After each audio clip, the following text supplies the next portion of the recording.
मुल्तान शहर और गिरदनवाह में वक्फे से बारिश का सिलसिला जारी है। महकमा मौसमियात के मुताबिक गुज़श्ता 24 घंटों के दौरान 92 मिलीमीटर बारिश रिकॉर्ड की गई। इस हवाले से मजीद बात करते हैं नुमाइंदा JNN सुहेब इकबाल से। जी शुक्रिया। मुल्तान में गुज़िश्ता 3 रोज़ से वक्फे से बारिश का सिलसिला जारी है। पहले रोज़ जो है वो 133 मिलीमीटर बारिश रिकॉर्ड की गई थी और गुज़िश्ता 24 घंटों के दौरान जो है वो 92 मिलीमीटर बारिश रिकॉर्ड की गई है। इस वक्त भी वक्फे से बारिश का सिलसिला जारी है। दूसरी तरफ पानी की बात करें तो मुख्तलिफ इलाकों में जब बारिश हुई तो काफ़ी पानी खड़ा हो गया है, लेकिन वासा और दीगर जो इदारे हैं वो हमें मुतहरिक दिखाई दिए। उसी तरह महकमा मौसमियात की बात करें तो उन्होंने मजीद बारिश की पेशगोई कर दी है। उन्होंने कहा है कि आज रात तक जो है वो वक्फे से बारिश होगी, ताहम कल मतलब जुज़वी तौर पर आबर आलूद रहेगा। परसों जो है वो सूरज जो है वो पूरी आबोताब के साथ निकलेगा। आज के दर्जा हरारत की बात करें तो दर्जा हरारत कम से कम 26 सेंटीग्रेड तक रिकॉर्ड किया गया है और आज दिन में ज़्यादा से ज़्यादा 33 सेंटीग्रेड तक जाने का इम्कान है। ना सिर्फ मुल्तान बल्कि पूरा जनूबी पंजाब जो है इस वक्त बारिश की लपेट में है। जी आएंगे। मुल्क के हवाई अड्डों पर मंकी पॉक्स की रोकथाम के सिलसिले में सिविल एविएशन ने हिफाजती तदाबीर इख्तियार करने की हिदायत जारी कर दी है। एयरलाइन और दीगर अमले को मास्क पहनने जबकि बैनुल-अक़वामी मुसाफिरों के तमाम सामान को जरासीम से पाक करने के अहकाम जारी किए हैं। बैरून मुल्क से आने वाले मुसाफिरों की स्क्रीनिंग के लिए महकमा सेहत सिंध ने भी एयरपोर्ट पर अपनी टीम तैनात कर दी। इस पर मजीद बात करते हैं राना खालिद महमूद से। जी राना खालिद महमूद, बताइएगा क्या इंतजामात और हिदायत जारी की गई हैं? ये बात से फैलाव का खदशे के हवाले से बैरून मुल्क से आने वाले मुसाफिरों की मुकम्मल स्क्रीनिंग के लिए महकमा सेहत सिंध ने भी एयरपोर्ट पर अपनी टीम जो है तैनात कर दी गई है, जबकि पैरामेडिकल स्टाफ 24 घंटे दस्तियाब होगा। कौमी इदारा सेहत की एडवाइजरी को मद्देनजर रखते हुए मुसाफिरों की स्क्रीनिंग की जा रही है, जबकि एयरपोर्ट पर हालिया जो है तौर पर मुश्तबा मंकी पास का कोई भी मुसाफिर जो है रिपोर्ट नहीं हुआ है, जबकि एयरपोर्ट पर स्क्रीनिंग की कई अमल जो है बराह रास्त महकमा सेहत से निगरानी कर रहा है। जबकि एयरपोर्ट पर तमाम सहूलियात को फराहम करने के लिए सिविल एविएशन अथॉरिटी ने तमाम तर इक़दाम को अपनी शक्ल दी है और वहाँ पर तमाम तर जो है सहूलियात फराहम की जा रही हैं और बॉर्डर हेल्थ सर्विसेज के काउंटर भी कायम है वहाँ पर, जहाँ जो कि बैरून मुल्क से आने वाले मुसाफिर की मुकम्मल स्क्रीनिंग कर रहे हैं। जी ठीक है, अपडेट करने के लिए महमूद आपका बहुत शुक्रिया। आगे बढ़ते हैं। आपको बताएं, बिजली की कीमतों के मामले पर वज़ीर आला पंजाब मरियम नवाज और मुस्तफ़ा कमाल आमने सामने आ गए। मरियम नवाज ने मुस्तफ़ा कमाल के बयान पर एक्स पोस्ट में लिखा कि मुस्तफ़ा भाई, पंजाब ने रिलीफ मुफ्त में नहीं बल्कि आवाम के लिए पैसे देकर लिया है। बिजली के बिलों में कमी के लिए पंजाब ने अपने बजट से 45 अरब रुपए अदा किए हैं। सिंध हुकूमत भी अपनी आवाम को ये रिलीफ फराहम करे। मुस्तफ़ा कमाल ने मरियम नवाज को एक्सपर्ट जवाब में लिखा कि प्यारी मरियम बीबी, आपकी कीमती मशवरे का शुक्रिया। सिंध हुकूमत इतनी अच्छी होती तो आपसे इत्तेहाद ही क्यों करते। MKM ने मुस्लिम लीग नून की गैर मशरूत हमायत की। हमने पंजाब हुकूमत से नहीं, रियासत पाकिस्तान के सरबराह से दरख्वास्त की है। हम सिर्फ उनके वादों की तकमील के मुंतज़िर हैं। अमीर जमात इस्लामी हाफिज नईमुर रहमान ने 28 अगस्त को लॉन्ग मार्च का ऐलान कर दिया। कराची में प्रेस कॉन्फ्रेंस करते हुए कहा, नवाज शरीफ ने मजबूरन बिजली की कीमतों में कमी का ऐलान किया। आप 2 माह का रिलीफ देकर जान नहीं छुड़वा सकते। जमात इस्लामी अगर मैदान में ना होती तो ये ना होता।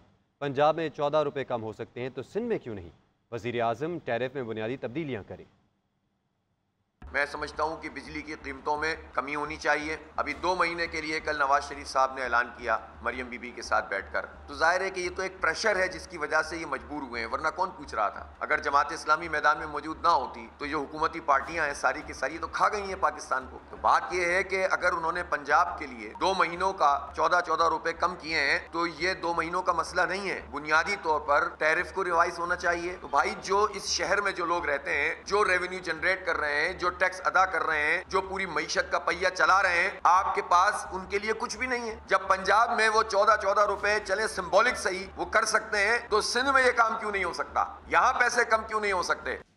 कराची के ताजरों ने ताजिर 2 स्कीम को जालिमाना करार देते हुए 28 अगस्त को मुल्की हड़ताल का ऐलान कर दिया। ताजिर रहनुमा का कहना है कि अगर मसाइल फिर भी हल ना हुए तो फिर गैर मुअय्यना मुद्दत के लिए हड़ताल का ऐलान करेंगे। तफसीलात जान लेते हैं अपने नुमाइंदे राशिद खान से। जी शुक्रिया। देखिए, हुकूमत की जान से ताजिरों पर टैक्स लगाने, बिजली के बिलों में इजाफे और महंगाई, बेरोज़गारी पर जो है ताजिर सरापा एहतजाज है और कराची में बड़ी मीटिंग हुई है। और इस वक्त जमील पराचा साहब जो कराची के मारूफ ताजिर रहनुमा है, उनसे बात करें कि जो बड़ी बैठक हुई है ताजिर रहनुमाओं की, उसमें क्या बातें तय की गई है और लाएमल क्या तय किया गया है। देखें, आप जैसा कि आपको पता है कि बिजली के बिलों में होश रुपया इजाफा और इसके यूनिट्स जो हैं वो 75 रुपये तक पहुंचा दिए गए। IPPs का बहुत बड़ा मसला है। IPPs को बिला जवाज़ अरबों रुपए दिए जा रहे हैं। अगर इस हड़ताल के बाद भी कोई मामला हल ना हुए तो फिर हम इजलास करके गैर मुअय्यना मुद्दत की हड़ताल की तरफ भी जा सकते हैं। मुल्क भर में होगी हड़ताल? जी हाँ, हड़ताल पूरे मुल्क की हड़ताल है। जी बिल्कुल, जमील पराचा साहब का यही कहना है कि 28 अगस्त से जो है हड़ताल पर चले जाएंगे और कराची समेत मुल्क भर में जो है शटर डाउन हड़ताल होगी। हर दुकान, पान का खोखा, हर केबिन जो है वो बंद होगा। जी।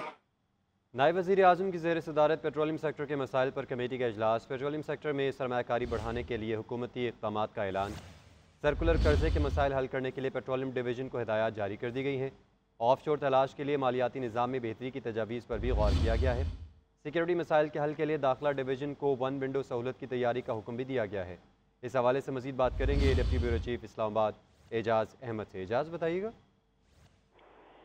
की तर्जुमान डिप्टी वज़ीर आज़म ऑफिस की जानिब से बताया गया है कि डिप्टी वज़ीर आज़म और वज़ीर ख़ारजा इसहाक़ डार की ज़ेर सदारत पेट्रोलियम के हवाले से एक इजलास हुआ, जिसमें ऑफशोर पेट्रोलियम पॉलिसी के हवाले से मुतल्लिका शोबों को पॉलिसी तैयार करने और ग्रीन एनर्जी पॉलिसी के हवाले से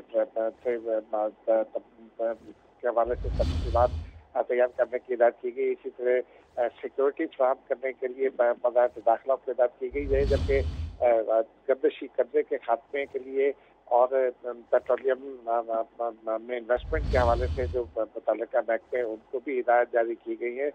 वज़ीर ख़ज़ाना का ये कहना है कि मौजूदा हालात में पेट्रोलियम पॉलिसी और पेट्रोलियम की तलाश के हवाले से काम करना इंतहाई ज़रूरी है। बहुत शुक्रिया आपका एजाज़। आगे बढ़ते हुए आपको बताएंगे, अलखिदमत फाउंडेशन ने कराची के नौजवानों के लिए बनवाकिल 4.0 लॉन्च कर दिया। अलखिदमत के मरकज़ी ऑफिस में मुनक़िदा तकरीब में पहले तलबा के इंदराज से रजिस्ट्रेशन का आगाज़ किया गया। इफ्तिताही तकरीब से खिताब करते हुए अमीर जमात इस्लामी कराची मोनैन ज़फ़र ने कहा कि बनवाकिल प्रोग्राम अलखिदमत की शनाख्त बन चुका। उम्मीद है कराची के लाखों तलबा इस प्रोग्राम से इस्तेफ़ादा करेंगे।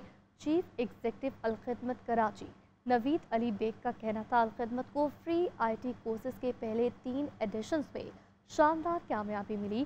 कैंपस की तादाद 30 से ज़ायद और कोर्सेज की तादाद भी बढ़ा दी गई। लॉन्चिंग तकरीब में executive director Rashid Qureshi, director बनवाकिल प्रोग्राम फारूक कामलानी और दीगर जिम्मेदारान मौजूद थे।